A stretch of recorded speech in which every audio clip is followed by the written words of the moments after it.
Assalamualaikum warahmatullahi wabarakatuh. Jumpa lagi bersama Bu Wuri dalam pembelajaran online. Anak-anak, sebelum kita belajar, mari kita berdoa terlebih dahulu agar apa yang kita usahakan diridhoi oleh Allah Subhanahu wa Ta'ala. Dan jangan lupa simak baik-baik materi yang disampaikan. Materi tema 7, peristiwa dalam kehidupan. Subtema 1, peristiwa kebangsaan masa penjajahan. Mubel yang kita pelajari kali ini yaitu PPKN KD 3.3 dan IPA KD 3.7. Adapun tujuan pembelajaran kali ini, kalian mampu menelaah keberagaman sosial budaya masyarakat dan menganalisis pengaruh kalor terhadap perubahan suhu dan wujud benda. Apakah kalian sudah siap? Anak-anak, masih ingatkah kalian tentang perlawanan yang dilakukan oleh rakyat Indonesia? Ya, perlawanan-perlawanan yang dilakukan rakyat Indonesia pada masa penjajahan masih bersifat kedaerahan. Artinya, mereka hanya melawan penjajah di masing-masing daerah sehingga kekuatan yang terhimpun sangat terbatas. Perlawanan yang bersifat kedaerahan tersebut terjadi karena wilayah Indonesia yang sangat luas dan terdiri dari berbagai macam keberagaman. Jika mereka dapat bersatu, mungkin penjajahan di Indonesia tidak akan berlangsung lama. Nah, mari kita pelajari tentang faktor penyebab terciptanya masyarakat Indonesia yang majemuk. Yang pertama adalah letak geografis. Letak geografis Indonesia terletak di antara dua samudra dan dua benua, yang mengakibatkan wilayah kita menjadi jalur perdagangan internasional. Nah, kedatangan bangsa asing yang berbeda ras kemudian menetap di Indonesia mengakibatkan kemajemukan ras, agama, dan bahasa. Faktor yang kedua adalah faktor sejarah Indonesia, yaitu adanya pencampuran budaya asing akibat kedatangan bangsa penjajah yang cukup lama dan berbaur dengan masyarakat sehingga tercipta budaya baru. Faktor yang ketiga adalah keberagaman kenampakan alam. Karena wilayah Indonesia terdiri atas pulau-pulau, mengakibatkan masyarakat antar pulau sulit berhubungan satu dengan yang lain. Akibatnya, setiap pulau yang terisolasi mengembangkan cara hidupnya masing-masing berdasarkan kondisi alam di pulau tersebut, sehingga menciptakan budaya yang khas dan berbeda satu dengan yang lainnya. Faktor yang keempat adalah keadaan transportasi dan komunikasi. Kemajuan sarana transportasi dan komunikasi juga mempengaruhi perbedaan masyarakat Indonesia.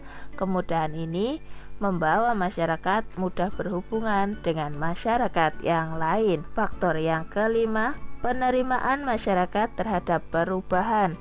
Sikap masyarakat terhadap sesuatu yang baru, baik yang datang dari dalam maupun luar masyarakat, membawa pengaruh terhadap perbedaan masyarakat Indonesia. Ada masyarakat yang mudah menerima orang asing atau budaya lain seperti masyarakat perkotaan, namun ada juga sebagian masyarakat yang tetap bertahan pada budayanya sendiri. Anak-anak, segala keberagaman tidak boleh menjadi halangan untuk bersatu dalam satu wadah negara Indonesia.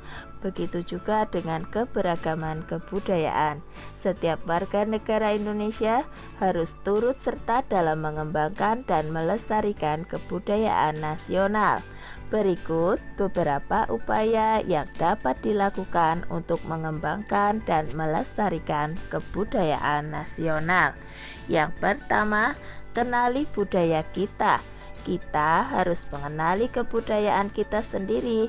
Usaha yang dapat kita lakukan untuk mengenali budaya antara lain mencari tahu tentang budaya Indonesia, mempelajari budaya Indonesia, dan mengikuti kegiatan atau komunitas budaya. Yang kedua, ajarkan budaya pada orang lain. Mengajarkan budaya kepada orang lain adalah cara untuk melestarikan budaya bangsa. Contoh mengajarkan budaya adalah mengajarkan budaya kepada anak-anak atau generasi baru. Hal ini dapat dilakukan sebagai usaha untuk menumbuhkan rasa cinta anak terhadap budaya sejak dini.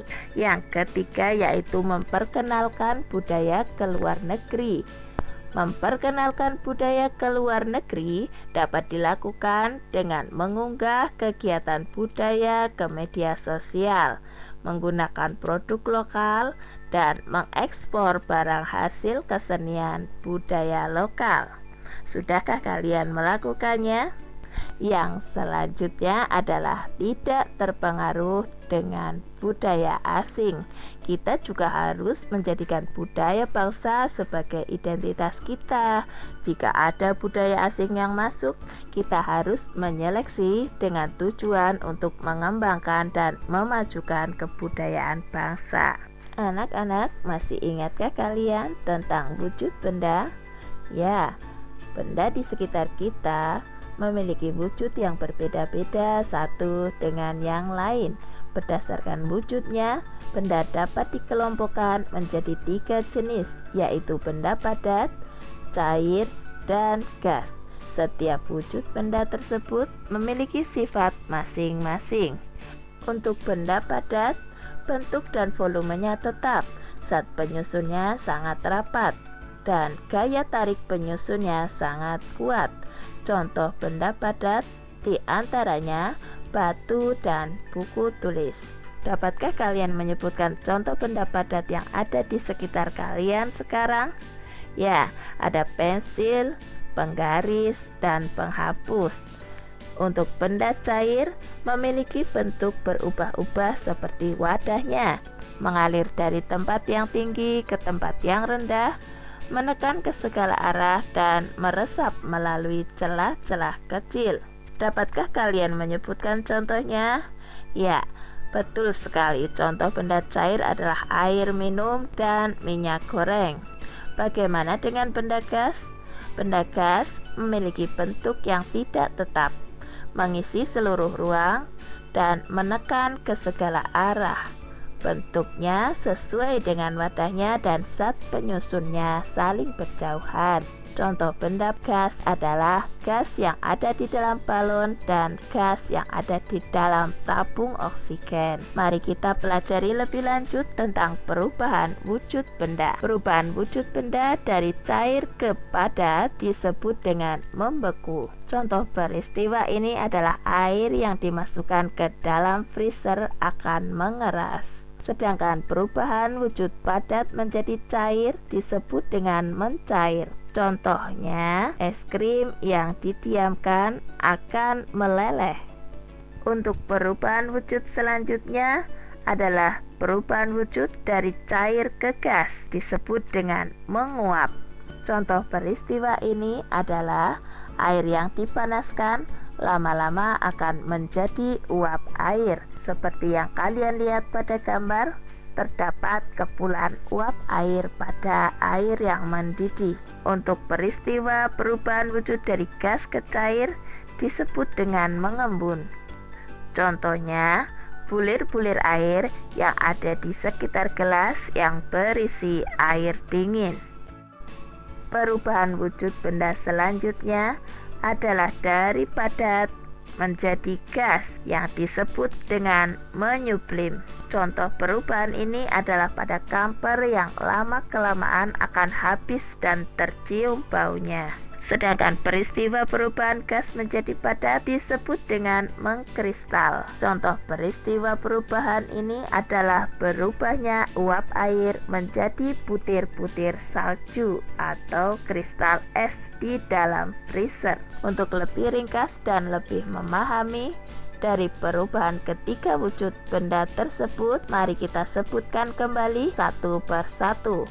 Peristiwa perubahan dari cair ke padat disebut dengan membeku, sedangkan dari padat ke cair disebut dengan mencair. Untuk perubahan wujud padat menjadi gas disebut dengan menyublim, sedangkan perubahan wujud gas menjadi padat disebut dengan mengkristal. Perubahan wujud gas menjadi cair disebut dengan mengembun, sedangkan perubahan wujud dari cair menjadi gas disebut dengan menguap. Nah, anak-anak, Demikian materi yang dapat Bu sampaikan pada pertemuan hari ini. Jangan lupa kalian perbanyak membaca materi dari buku referensi yang lain dan berlatih soal untuk menguji kemampuan kalian.